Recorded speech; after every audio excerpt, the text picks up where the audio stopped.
Welcome back to the Rival Takes podcast. Today, I'm your host Josh. Joined with me as per usual, James Baldwin. And again, before we get started, you can follow us on any social media platform at Rival Takes. We try to be active, try to get as much content out as we can to you guys. But I mean, without further ado, I think we should get right into it, right, James?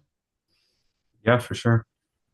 So, the NFL, we saw the championships, the NFL championship round, and they were good games, but also one of them was definitely better than the other, in my opinion.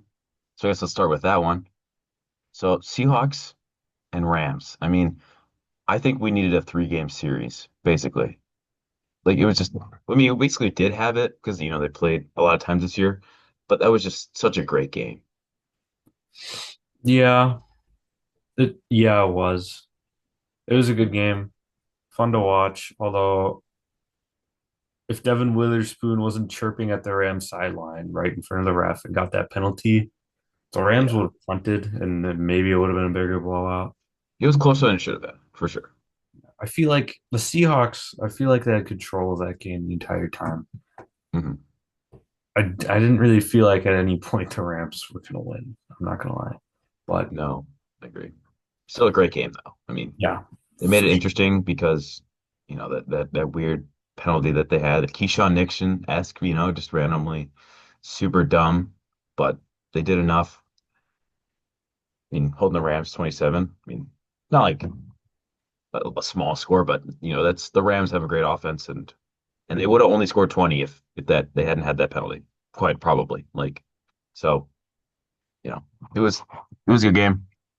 And Sam Darnold, in his the biggest game of his life, played one of the better games that he's ever played. So I mean, he's going to have a bigger game here in a few weeks, yeah. but Mhm. that was definitely the biggest game of his life up to Sunday. Yeah. Um, yeah, he performed well. I mean, like 350 with three touchdowns in a Yeah. championship game. That's insane. And that's much more than that. And Stafford, he also played really well. Just got outplayed, and that's happened sometimes. It's unfortunate. That almost felt like the Super Bowl, kind of, because I thought either way, the Rams or the Seahawks were going to beat the Patriots. But I agree with you on that. I yeah, agree. Especially with, as soon as Bo Nix got hurt, kind of felt like, well, whoever plays in this NFC championships, well, obviously is going to go to the Super Bowl. And yeah, I mean, we'll talk about this. Okay, so I guess now let's transition to the Patriots Broncos game. Drake May threw for like 86 yards, no touchdowns, and they won. What? well, that has everything to do with the weather in the second half. I mean, that was brutal. It was like sunny for some of the game I saw, and then yeah, there's just piles of snow on the ground. That was insane. Not a single point scored in the second half. That was Yeah, just the snow contributed to everything, to the no scoring. Sean Payton should have taken that field goal yeah. instead of going for. I feel like going for it on fourth down's a new meta, and I don't really like that No. because It's there's what lost Ben Johnson several games this year. Like that's why the Bears, they were so aggressive and it worked, but eventually, you miss something, and when you are that aggressive, it does come back to bite eventually, like Sean Payton saw. yeah, it's not a sustainable winning pattern at No, like all. look at Lions. Lions did it. That was their big thing. What, 2 years ago, whatever, when they went yeah, last year when they went 15-2, Yeah, and look at them, they regressed to the mean this year. So literally finished in last place. Yeah, yeah, so it shows that point. But I did think, yeah, especially when Jarrett Stidham threw that like really deep ball like in the first half, I was like, wow, like okay, this could be a good game. And then he didn't do much after that. yeah, I thought he was going to overperform too, honestly. But then he had that weird like fumble throw that was weird, like close to the end of the half. And the snow that really got to him. Yeah, Obviously, it got to both teams, though, to be fair. If the Broncos just kick that field goal, it's 10-10 going into overtime. And I don't know who scores next because no, there was yeah, absolutely no offense in that second half. but I do think, yeah, I mean, the weather was obviously just, I mean, no team got more than like 100 yards in the second half, I don't think. Like it was so bad. It was just run, run, run, punt, run, run, run, punt, like essentially. So, yeah, but I do think previewing the Super Bowl here, I do think Seahawks win because not that Drake May's bad. He is by no means a bad quarterback. He just has not performed well these playoffs. Grant, this game, I'll give an asterisk to, but the last two games, the first two games he played were not especially good. And I just think playing against the Seahawks defense, he's not gonna he doesn't have the that kind of it factor. Not yet, at least. Good, but he doesn't have that kind of I don't know. Yeah. I mean, I agree. Yeah. The what was I going to say? The Patriots. I mean, I wouldn't be surprised if they won. I just don't think they will. Hmm. I feel like, yeah, the Patriots kind of got this far. I don't want to use the word luck, but they kind of gotten lucky in the Yeah. Chargers O line in that first game that really helped them out. The second game against the Texans, CJ Stroud's four interceptions. The worst game he's ever played. Like, And then they played against Jarrett Stidham in the snow. So they yeah. got a Like little lucky. yeah, like congrats for winning. Like they definitely took care of business by winning. Like can't fault them for that. But the circumstances in which they did win are a little like, okay, like this is a little fraudulent, but they won their game. So again, I've said it for a while. We shouldn't fault them for winning games. They've done their job. It's not No, their fault. It's the NFL's for, first of all, giving such a weak schedule throughout the regular season. And then yeah, I'd say they got a little lucky with that. But I mean, yeah, I can't call like a team fraudulent or completely lucky if they're in the Super Bowl. yeah, they've done something right, obviously. So, Yeah. but I do think Seahawks are a more complete team, but it's going to be a great defensive battle. I really do think it's going to be great. We're going to see, the Seahawks defense, which is so fun to watch, and we're going to see his Patriots defense, which is maybe not as fun to watch, but still very good. Yeah, for sure. As long as Devin Witherspoon can contain his emotions, Yeah, just got to be be smart. fun. So Yeah. yeah, I'm very excited for that. I mean, you've already seen The the 49ers Stadium too. I just realized that. yeah. I think Seahawks going into the someone said fold. that somebody online said JSN's gonna if they win, he's gonna smoke a cigar in front of Demondre Lenore's locker because he was like he like that's the throat for the punch or whatever that Yeah, happened. So I mean that'd be pretty funny to see. But for sure. yeah, I mean you heard it here, folks. Route takes we are picking Seahawks to win the Super Bowl. Maybe official predictions come in Yeah, so we just February stay 5th, tuned. probably. Early predictions. We're saying Yeah. Seahawks. So Pro Bowl week will give you a better look ish, but early takes we're gonna call Seahawks. So stay tuned if you want. We'll give you our score predictions. But I guess let's stick around the NFL. I think one of the most interesting things that happened, well, didn't have to deal with either of these the playoff games. I think it was Mike McCarthy to the Steelers. I saw that and I was like, did I read that right? Is that the right McCarthy? Like, yeah, it was. Yeah. I mean, it kind of makes sense. McCarthy's good at winning. That's what the Steelers probably valued the most. And he's from Pittsburgh. But yeah, I don't really know how it changes like anything. I the Steelers just they need to have a few bad years at least, and their ownership just completely refuses to do that. Yeah. Like the Patriots, they just went from 4-13 to like 14-3, but they were bad for a few years in between. I just feel like every franchise has got to be bad at some point. You can't just keep on being mid or look every year. I mean, that's going to get you nowhere. Yeah. You really need those top kind of draft picks. Or like even if you're gonna trade them, you still need those top draft picks.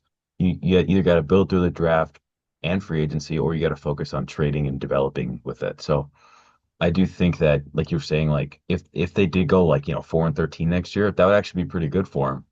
You probably get a top five pick. You get And you also get like having just like anything over like three top 100 picks in the NFL draft.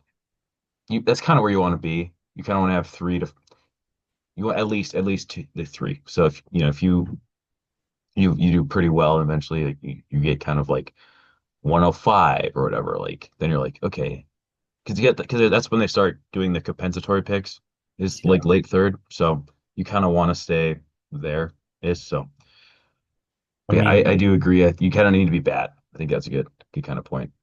yeah, I mean, because yeah, this year they don't really have a quarterback because the Raiders aren't going to trade Mendoza, and the next best quarterback on the board is Ty Simpson, who I don't think should have went to the Nope. draft. But no, horrible quarterback class this year. If they were bad next year, there's a loaded quarterback class in the next draft. Same for So Arch. maybe even, but there's so many options. If you don't get Arch, or even if you don't get like the top three guys, I feel like you could still get a solid starter. But they Mhm. just refuse to do that. I mean, by no means could the Steelers not be bad. I mean, they could be bad next year, like with McCarthy still, obviously. But I feel like that move was just like a little safe and like just saying, yeah, we want to keep on winning without like any risk. Yeah, I feel like it's kind of like if you get your shirt dirty and then you change your pants. You're like, you didn't really address the issue here. The issue wasn't Mike Tomlin.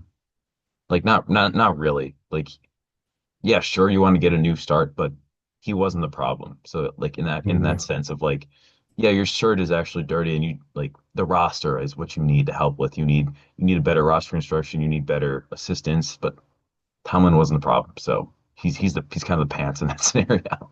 Yeah, I mean, yeah, and if you just look at this roster, I mean, I don't know where you go from here because their quarterback, right? We just talked about that, and Rodgers. I don't think he's going to come back because he didn't want to play for McCarthy before. Why would he want to do it again? They don't have a great relationship, so I don't. I think he is not going back to the Steelers. I feel you'd probably rather retire than play for the Steelers again. Yeah. Um, they have I think no it's weapons on offense. They have their O line's okay.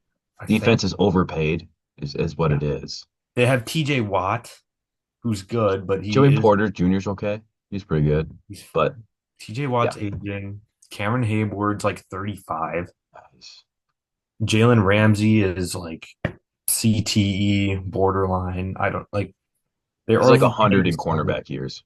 Yeah. Or is he safety now, but still. I mean, yeah, he moved to safety because he just got worse. Yeah, he can't I play corner mean, anymore. they're a mess.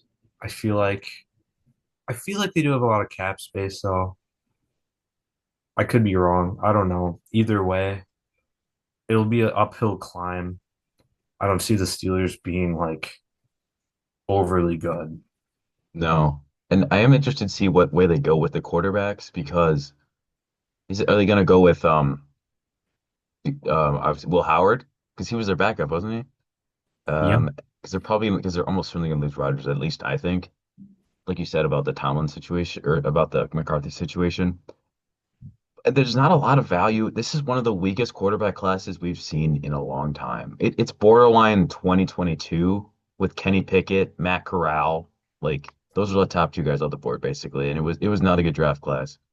I mean, we're gonna have Mendoza gonna be number one pick almost certainly, unless he does something absurd. Like that's the only way he doesn't go number one, I think. And without Dante Moore, like there's not really the number two quarterback who has that chance to become that X factor.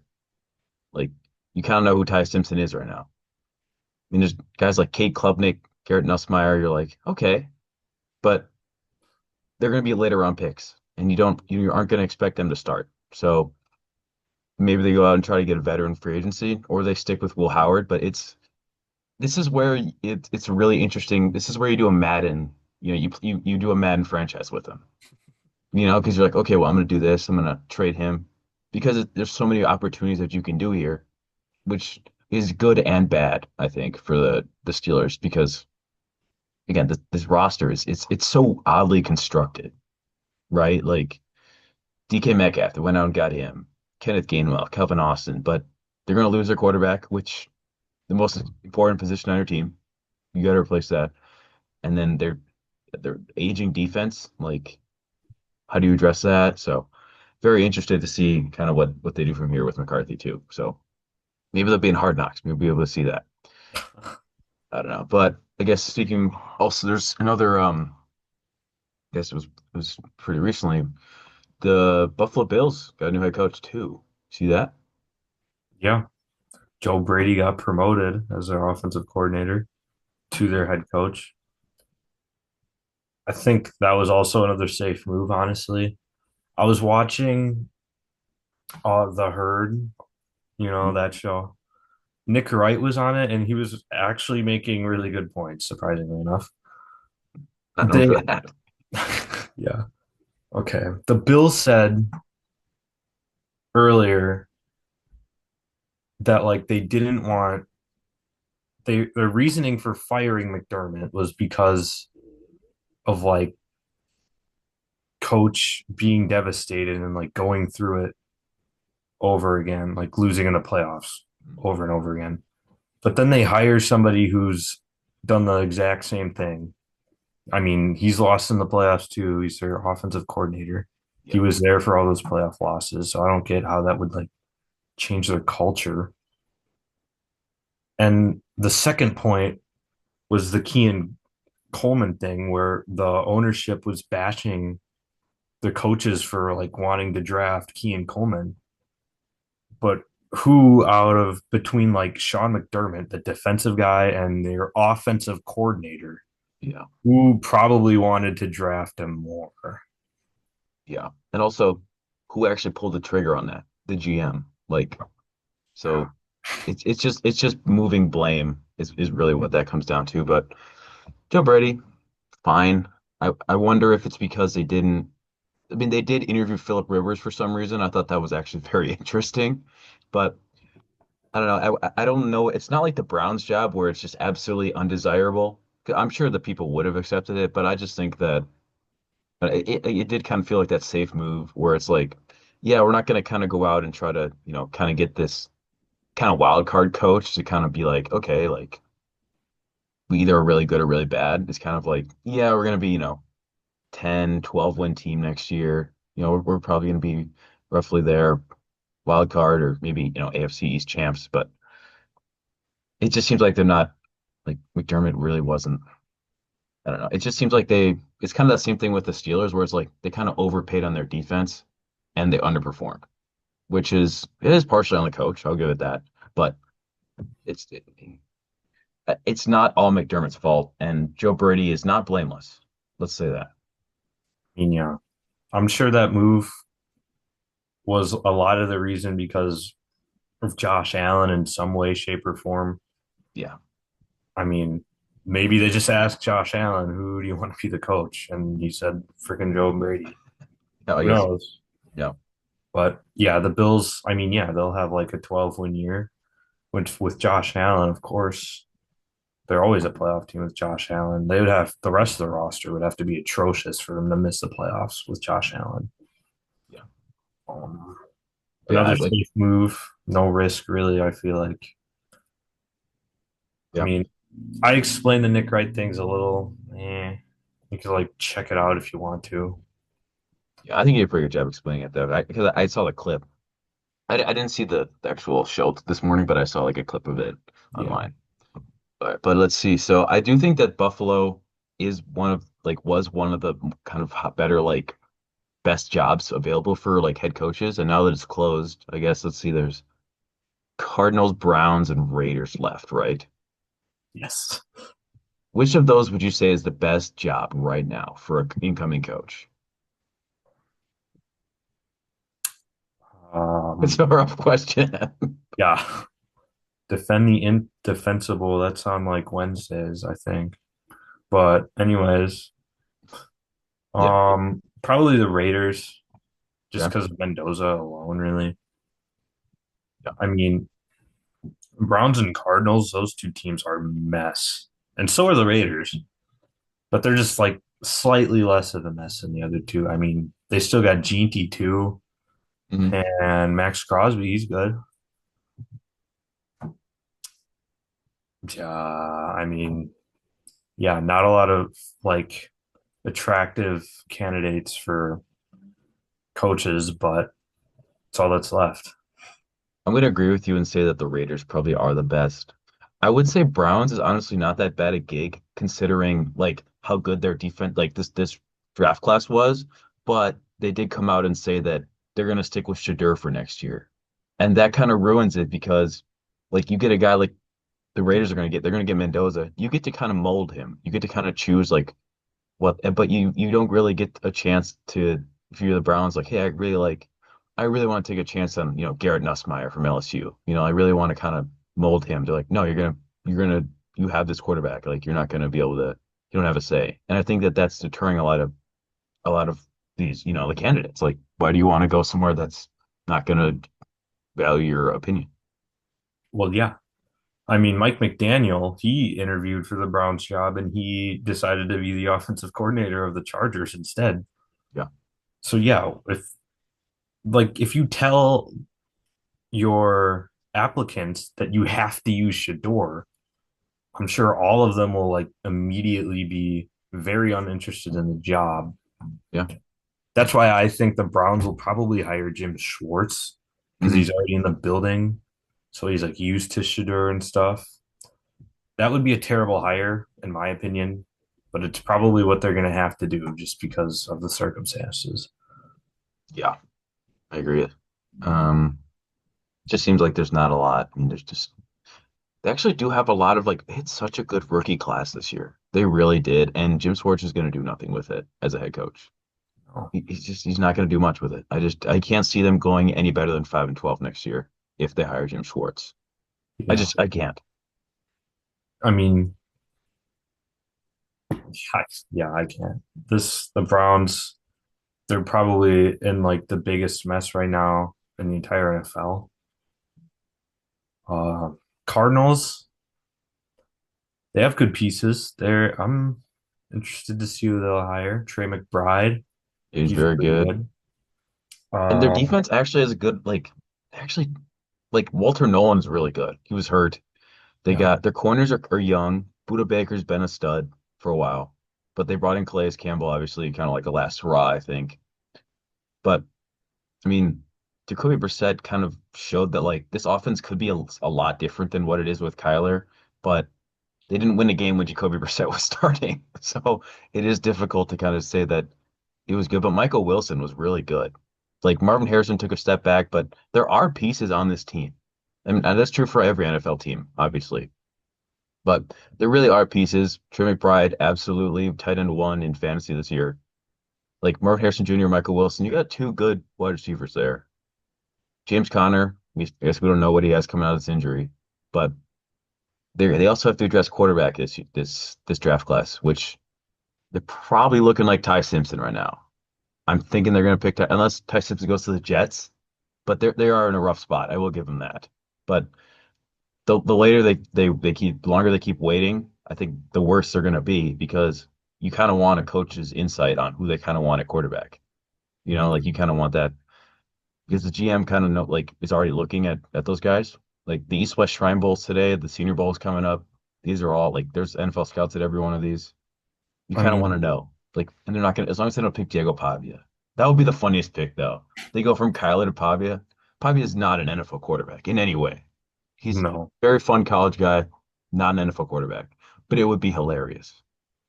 yeah, his personality off the field's a little questionable, Yes. probably worse than Shadur's, Hmm. but yeah, I mean, I feel the Cardinals, no matter who they have at quarterback, they're just going to be terrible next year. It's inevitable. At least what they could do, be terrible, and then draft like Dante Moore or maybe Arch Manning or something, Yeah. and then you have all these really good young pieces around you too. They could be a good team in like 3 to 4 years, maybe even. I think teams really need to invest more in like the San Francisco approach, where it's like you build the team first, You bring a quarterback in last. Like what they did with Brock Purdy his rookie year. Like Brock Purdy didn't have to be amazing. He was good, but he didn't have to because he had the best defense. He had a top five tight end. He had good receivers and the best offensive line. And I think that like yes, you can build a team with a quarterback first. You can. I just think it's better when you already bring him in and it's a better situation. You know? Well, yeah, I mean, that's why Brock Purdy gets all this hate because people just say the team around him is what's carrying him.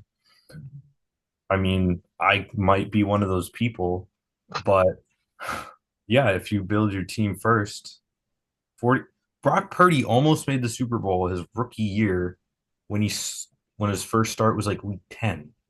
Yeah. So yeah, build the team first. I just want to say one quick last thing. I am absolutely appalled Todd Bowles did not get fired. Yes, he should have been. I mean, they he hasn't gone better than 10-7. Yes, he's won the division each year, but it's the NFC South. I mean, it's It's the yeah, it's worst the easiest division. one to win. Yeah. They, they won the division at 8-9 before, and then it was 9-8, and then it was 10-7, and then there was this year's horrible collapse. Yeah. Sorry, your fans. I feel for you. And he had Liam Cohen as his offensive coordinator. Like, and he still somehow only went 10-7. And then Liam Cohen went off and won the AFC South. Yeah, Like, just probably coach of wow. the year finalist at least. Yeah. Should be, yeah, 100%. I guess that's kind of all we have to talk about NFL. Do you have any last thoughts about, kind of recent news? Nope, All not right. really. All right, and then I guess let's transition to college football. You saw the new college football playoff format, and I guess I kind of wanted to understand your thoughts. Okay, so if you didn't know, the new college football playoff format, it's kind of the same as last year. It's the four of the Power Four champions get in. So the ACC, Big 12, Big 10, and SEC, they all get an automatic bid. There's a group of five team. The rest are auto bids, or not auto bids. What do you call them? It's just highest ranking then, right? Yeah, it's just yeah, you could call it that. Except if Notre Dame gets in, if they're the top 12, then they get in automatically. I think this is stupid. I don't know why we can't just do the top like 16 teams or something. Yeah. Like this is genuinely just stupid. I don't what if this year okay, if they applied this year's rules or next year's rules to this year's playoffs, Duke and Notre Dame would have been in for James Madison and the national champion runner up Miami. Yeah. Like I don't understand it either. I think it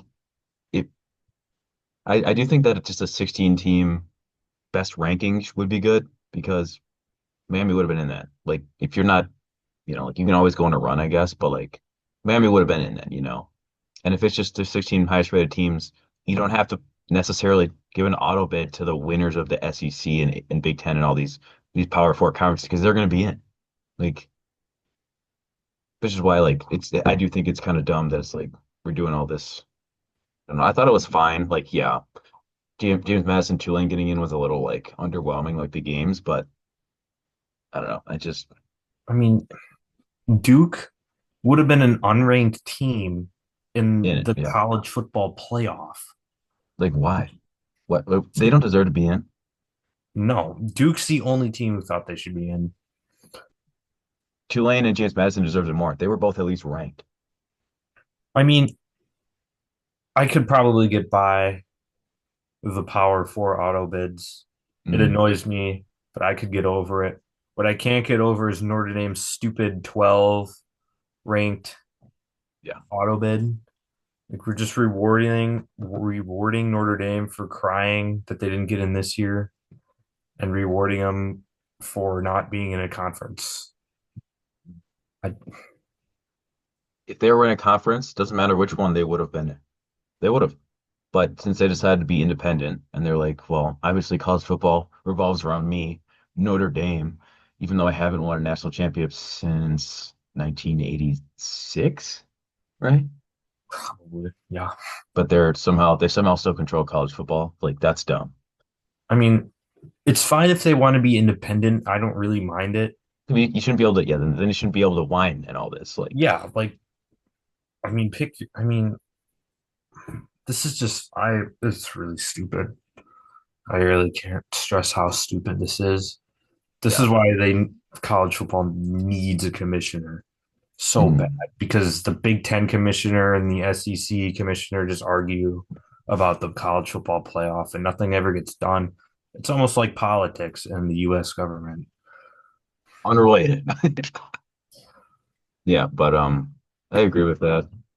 I do think that like hopefully if Notre Dame like I hope they're 13th. I hope that they are 13th so badly that they're one spot out of it. That would be so funny. That is what I want more than anything this college football season is Notre Dame to be number 13 and miss it by one spot. Thing with that is there's no chance that's going to happen. I think Notre Dame's floor next year is 10-2. That's their floor next year. Their Yeah, because they play schedule is nobody. Yeah. there's it's insanely easy. Miami is their hardest game, which is a It will hard be a hard game, game. Yeah, I'll give them but that. that is their only hard game. They play SMU and BYU too, but they could be bad next year. I mean, they've not been consistently good, so who knows? They play like all of the bottom feeders of the ACC. They play Rice, they play Wisconsin, they play Purdue, they play North Carolina. And they'll Those are even some play at of the worst Wisconsin. Power Four teams Yeah, they play last Wisconsin at like a neutral site too. So it's like Lambeau, yeah. so yeah, they're really just really abusing that being independent power and making their own schedule just to go 11 and 1, like they're Yeah. gonna lose to Miami and then yeah, they'll probably be like 10. They might beat Miami. I honestly think they're gonna go undefeated, and that really sucks because I really hate Notre Dame. Yeah. It's the whiners of the college football are kind of getting their way. But you know what? What can we do about it? We can just kind of, I guess, complain about it just like Notre Dame does. Hopefully we'll get our way. Um, but I guess now we'll transition into our segment of the day, team of the week, teams of the week. So I guess I'll start. Do a Tampa Bay Lightning, and they've been killing it. I think they're like 8-1-1 in their last games. They have the most points in their division, and I mean they're just kind of just killing it. They might get snow. You hear that? Tampa might actually get some snow. Yeah, it seems like the whole US has been getting snow lately. So That'll throw them off there. So, yeah. mhm. Too bad that the Lightning play in an outdoor arena, but Yeah. Wait. for the NFL, we got the Seahawks. Between the two championship winners, the Seahawks probably make more sense because their win was more exciting and fun. And you Yeah. can't really deny that the snow really helped the Patriots out there in the second half. And Jarrett Stidham. So the Seahawks, they got the better win, going to the Super Bowl. They're the team of the week. Yeah. For the NBA, we have the Pistons. They are 8-2 in their last 10 games, still atop of the Eastern Conference. They have a 5-game lead on Boston, who's in second place. So they're kind of controlling that. And I think they were a team of the week last time, actually, in the East. So yeah, that's what we have for the NBA team of the week. For the college basketball team of the week, we have Arizona. Granted, they did almost blow their huge lead to BYU last night, but They didn't. So yeah, they didn't. On the road, road congrats to them. games in college basketball are especially tough. Yeah. BYU is really good still too. They were number 13, and they are still undefeated and number one and thriving. Mhm. So I mean, you can't really fault them for, still being undefeated. And yeah, it was close, but they did win. So I got to have a team of the week for that. For the MLB, we have the Mets. Obviously, they had the big Freddie Peralta trade. They addressed one of their biggest needs, which was starting pitching, traded away some pieces, but they're trying to win now. They're paying all this money for agency, or they will be paying all this money for agency too when they give Freddie Peralta this insane contract extension. But it was a good move for them. They addressed their biggest need, and not a ton else was happening in the MLB this week. So they're our MLB team of the week. Yeah, I feel like for the near future, the Dodgers and the Mets are going to be the team of the week for baseball, like almost every week. Yes. But for college football, it is over. But we have Indiana. College football is not going to be like, I don't even know, relevant till probably August, maybe. Maybe we'll give you some spring ball stuff, Yeah, some of that, but maybe something not cool not much happens. else until then. No. Indiana will probably be our team of the week until further notice. Yeah. But that has been our time today. So thank you guys for tuning in. Again, you can follow us at Rival Takes, any platform, whatever you follow us on. So I've been your host, Josh. Joining me, as usual, James Baldwin, and we will see you guys next time.